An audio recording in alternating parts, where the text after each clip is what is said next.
Hai semua, gue Wasa. Dan ya, ini dia iQOO 15. Handphonenya udah gue pegang, udah gue cobain. Sekarang saatnya gue ceritain ke teman-teman tentang flagship paling agresifnya yang udah iQOO pernah bikin sampai saat ini. Ini handphone yang beneran bisa dibilang monster inside performance beyond kalau kata mereka. Dan gue setuju. Setelah beberapa hari gue pakai, gue ngerti kenapa mereka pede banget gitu sama tagline yang tadi gue sebut. Simpelnya, dia punya dua chipset di dalamnya. Nanti gue jelasin sejalannya video ini, jadi pastiin teman-teman jangan di skip. Kita bahas mulai dari boxnya dulu ya. Kayak biasa, iQOO tuh cuma ada tulisan tipe handphonenya aja. Yang beda kali ini, coba lihat tuh di kiri atasnya. Dia ada logo Origin OS. Yes! iQOO 15 ini udah bawaan lahirnya Origin OS 6 yang berbasis Android 16. Smooth banget experience-nya. Dan buat teman-teman yang belum tahu, iQOO ini tuh emang masih satu atap sama Vivo Indonesia. Jadi kalau misalkan nanti handphone ini kenapa-napa,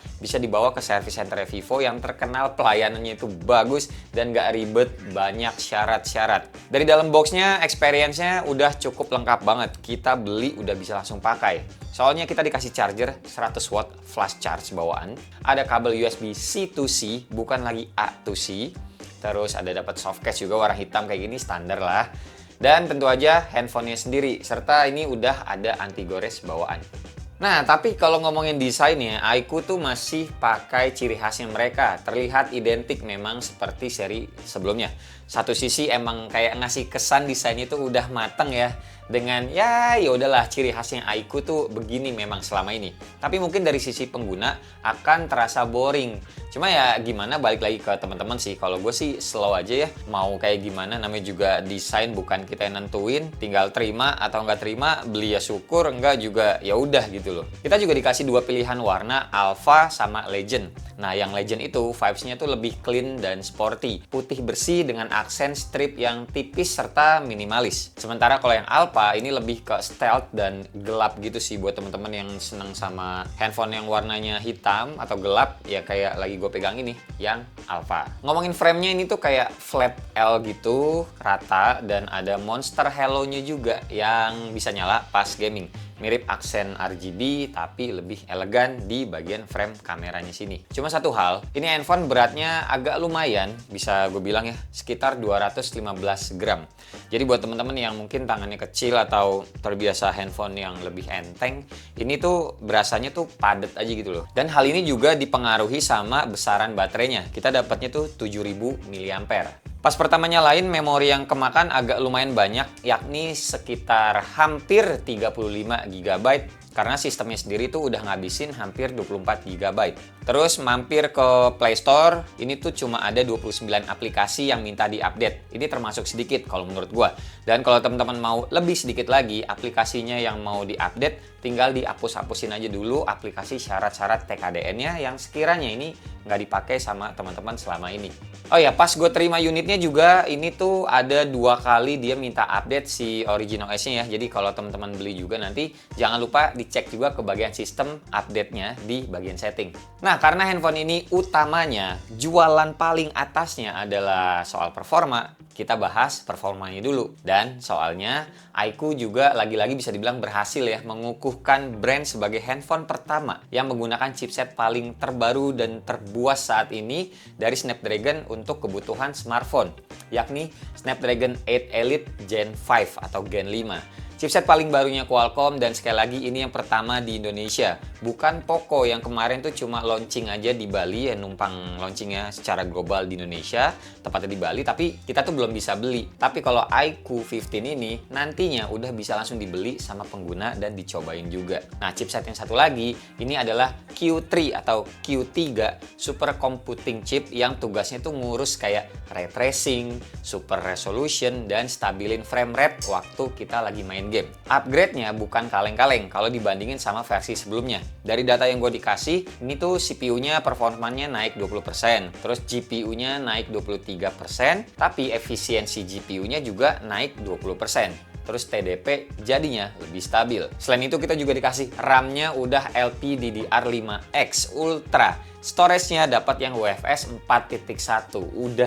masa depan banget ya. Buat detailnya sendiri tapi nih, varian yang masuk ke Indo itu ada 3 macam. Salah duanya, ini ada yang 12GB, 256GB, serta 16GB, 512GB. Nah, keduanya ini pakainya LPDDR5X Ultra dengan bandwidth-nya tuh 9600 Mbps. Sedangkan ada satu varian lagi yang 16GB, 1TB, dia pakai LPDDR5X Ultra Pro yang bandwidth-nya lebih ngebut lagi, yakni di 10.667 Mbps. Jadi, ini ngomongin speknya aja ya. Game Android apapun, seberat apapun, dimainin di handphone ini lancar.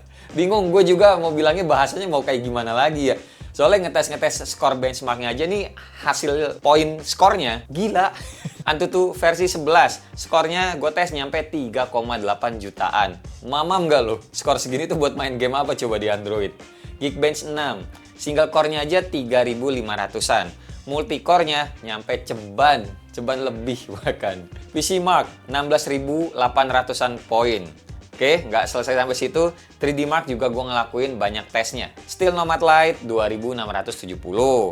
Solar Buy yang ekstrim 1.319. Solar Buy yang biasa dapat 11.688. Wildlife Extreme 6.594. Wildlife biasa maksimum. Slingshot Extreme maksimum juga. Dan Slingshot standar ya apalagi maksimum juga pastinya.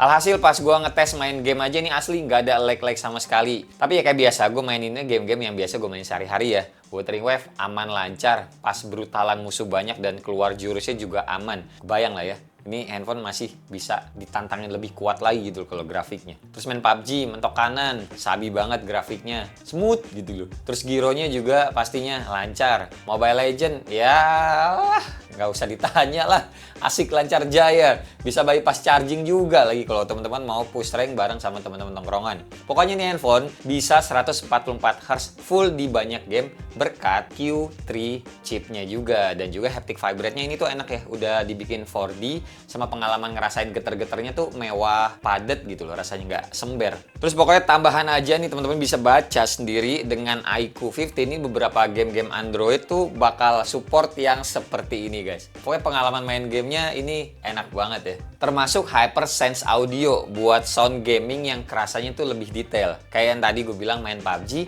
walau nggak pakai headset, ini tuh kedengeran suara langkah musuhnya di kanan atau di kiri. Detail.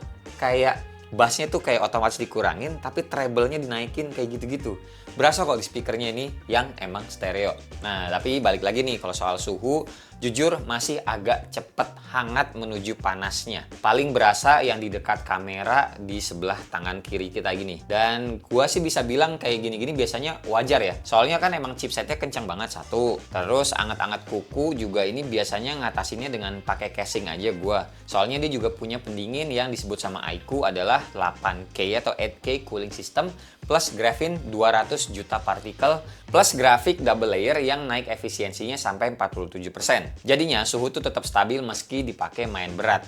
Panas sih, iya panas. Tapi panasnya tuh kayak panas kejaga gitu loh. Bukan yang makin lama tuh makin panas dan jadinya kayak overheat.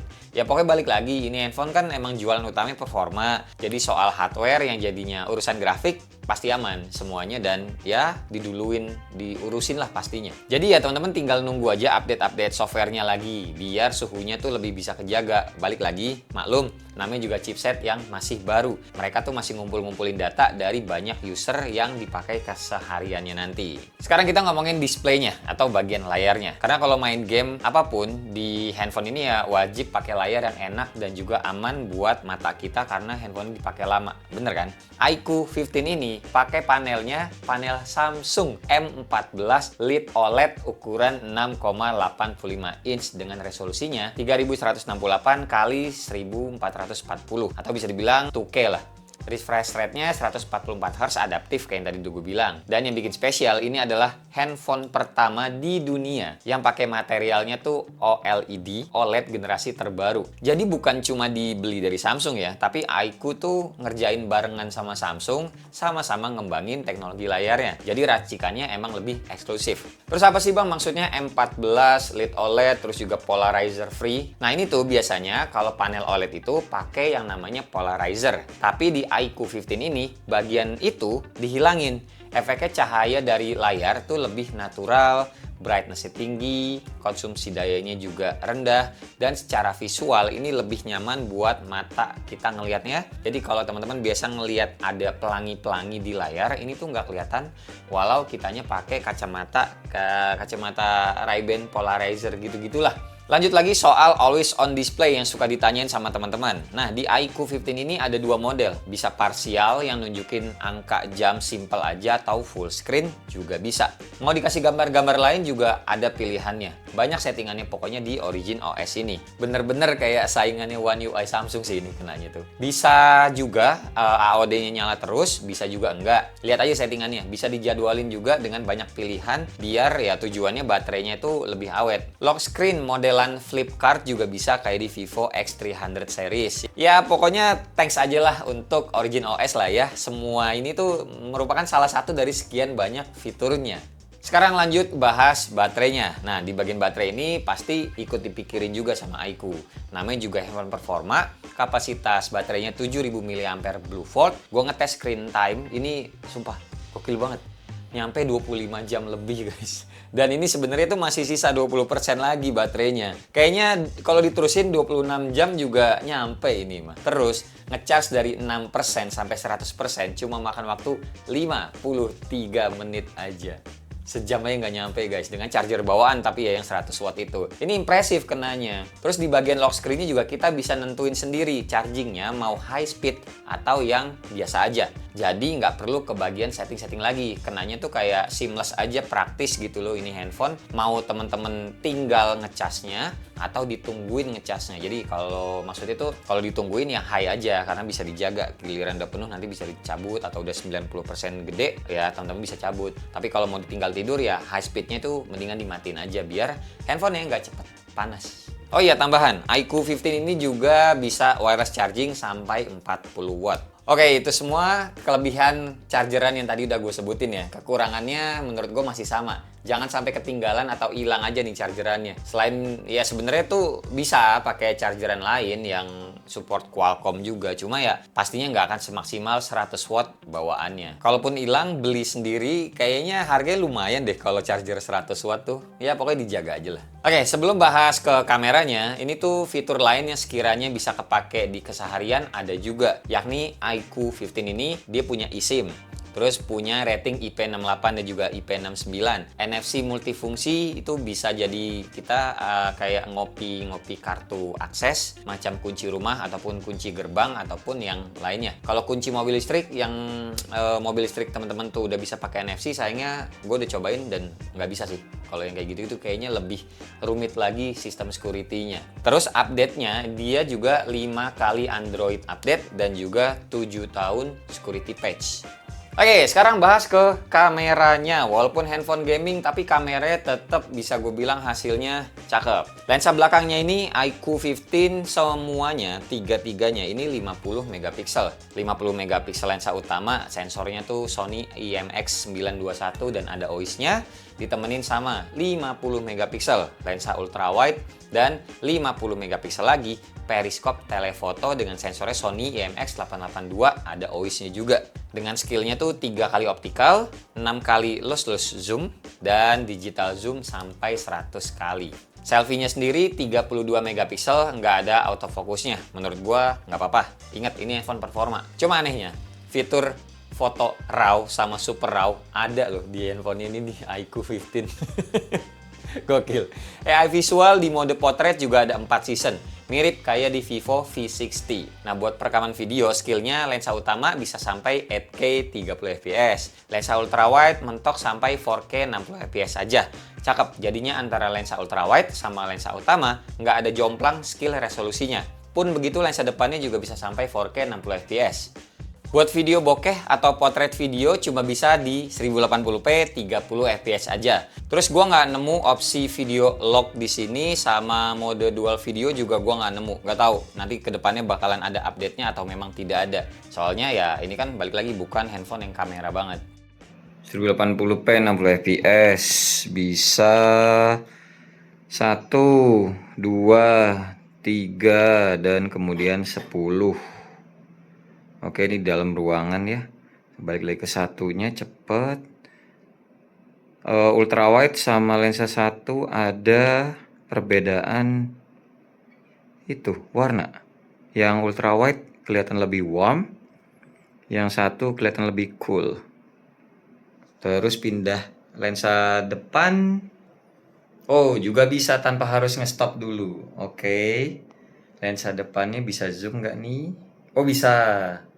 Nih 2x. Kita balikin ke standarnya 1x. Mesti di pinch in, pinch out gitu ya, guys. Oke. Resolusi juga nih berarti sama 1080p berapa fps sih tadi nih? Lupa. Ya pokoknya sama lah main belakangnya tadi. Balik lagi ke lensa depan tanpa harus nge-stop dulu. Seperti ini. Coba lihat warna hijaunya ya. Ini lensa 1x. Ini 0,6. Iya. Ada perbedaan warna suhunya gitu, but still okay. Lensa 1 sama lensa 3, lensa 2 3x 10x ya gitulah. Oke, kita keluar habis ini kan yang di indoornya lah ya. Lanjut. Oke, ini dites 1080p 60 fps lensa satunya dulu karena bisa pindah ke lensa ultrawide ya. Oh, ada perbedaan warna sedikit sih ultrawide sama lensa satunya, dikit doang. Oke, ini 1x, terus 2x, 3x, terus ke 10x, dan kita mentokin 15x, berarti 15 kali ya jauhnya. Balik ke lensa satu lagi dan bisa ke lensa depan juga tanpa harus nge-stop dulu videonya. Ini lensa depannya juga seperti bisa di zoom, ini yang standarnya. Kalau gua pinch out, 2x segini. Di pinch in lagi, dicubit lagi 1. Dan ini 1080p 60 fps juga pasti lensa depannya. Penerapan suara kayak gimana teman-teman yang bisa nilai sendiri aja ya. Balik lagi ke lensa belakang. Nah, tanpa harus nge-stop dulu. Gua jalan satu tangan aja. Kayak begini. Penangkapan mic coba teman-teman dengerin sebentar, motor atau kendaraan ini lewat dari kanan ke kirinya atau kiri ke kanan.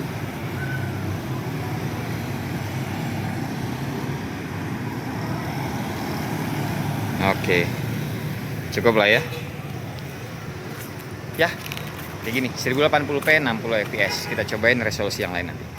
Oke, sekarang yang 4K 30 fps di lensa 1. Terus pindah ke 0,6 juga bisa. Oh, tapi kelihatan beda. Yang 0,6 tuh kelihatan warm. Yang 1 kelihatan lebih cool. Oke, 2, 3, 10. Mentoknya 15 juga. Dan balik lagi ke lensa 1. Terus kita pindah ke lensa depan. Oke, bisa juga. Bisa. Nice. Balik lagi bentar loh. Oh, bisa juga ya di zoomnya juga kalau lensa depan di 4K 30. Tapi kalau gue bawa jalan kayak enggak nih, iya deh, kayak ada geter-geternya dikit ya untuk yang lensa depannya ya. Ya wajar lah lensa depan. Kita balik lagi ke lensa belakang. Bentar, mana tab nih? Nah, tanpa harus di stop dulu. Dan di situ ngeliat ikan, kayaknya dia mau direkam ikan nih. Coba ya. Mulai gelap nih, mendung banget soalnya. Coba.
Nah, dari semua yang udah gua utarain, varian yang masuk ke Indonesia sedikasih taunya gua, tadi gue bilang ada 3 storage. Harga-harganya segini.